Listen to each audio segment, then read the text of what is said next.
Hi, I'm Judy Rodman, and I'm a member of Second Presbyterian Church. All of us here are being asked to make a special pledge towards funding our building's mortgage. We call this our capital campaign, and it happens every 3 years until the building is fully funded. But it's not just brick, glass, and mortar that we're being asked to support. It's what happens in this building. The following interview is one of the many stories of how our facilities are being used to change lives, support, educate, and nurture people. This is what our pledge is really doing. So I'm speaking today with Tom Summers, who is with the 12-step group that's been meeting here for a long time. That's correct. We have, and we have always enjoyed the hospitality of Second Presbyterian Church. It's actually a 12-step AA group, which has been very helpful to many people. I think I had to ask some of the real old timers, and they said they thought the meeting started here about 45 years ago.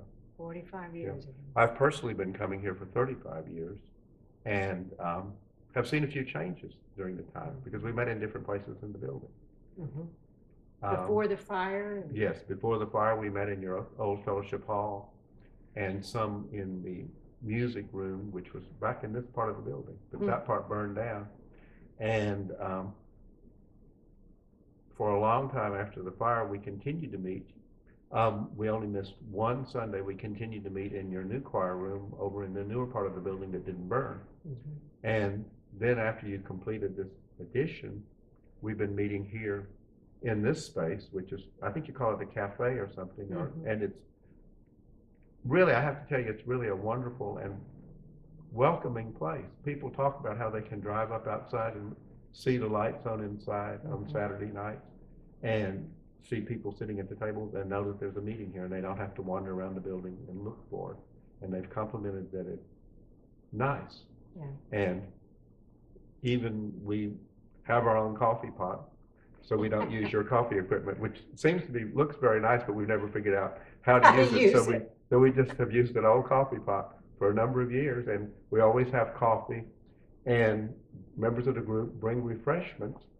And over the years, the group has gotten younger. I was going to ask you about that. So it started out with an older group of people who were looking for a suburban place.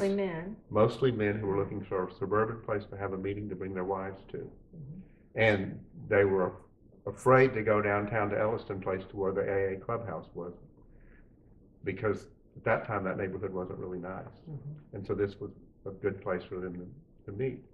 But after a while, those people passed on, and then younger people started coming to the meeting, and now it's really a mixed group. There's one of the few meetings in the city that has both people that are both gay and straight, young and middle-aged and old, and men and women, and the average attendance has gone up to about 40 to 50 people a week, which is really good. 40 or 50, that's a big meeting. And I have to tell you personally, I've been coming here, like I said, for 35 years, and it's made a difference in my life.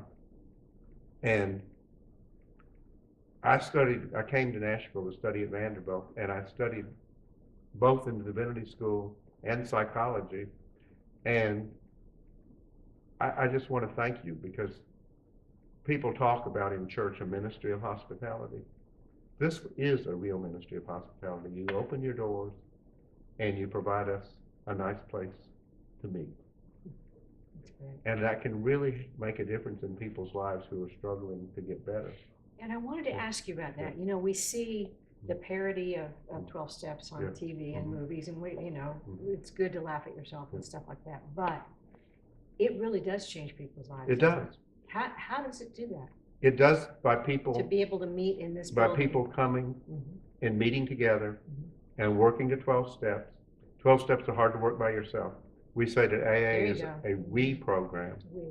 And that the we of the program, that's the people gathering together, makes it work. And it's really a spiritually based program from the very beginning. And we talk about turning our life and will over to the care of a power greater than ourselves, and that can help us. And I can honestly say one of the things that I do remember learning at Vanderbilt Divinity School was that The church is supposed to be a means of grace. And AA meetings are a means of grace for many people. And by hosting us, you all are indirectly a means of grace. And it really does help.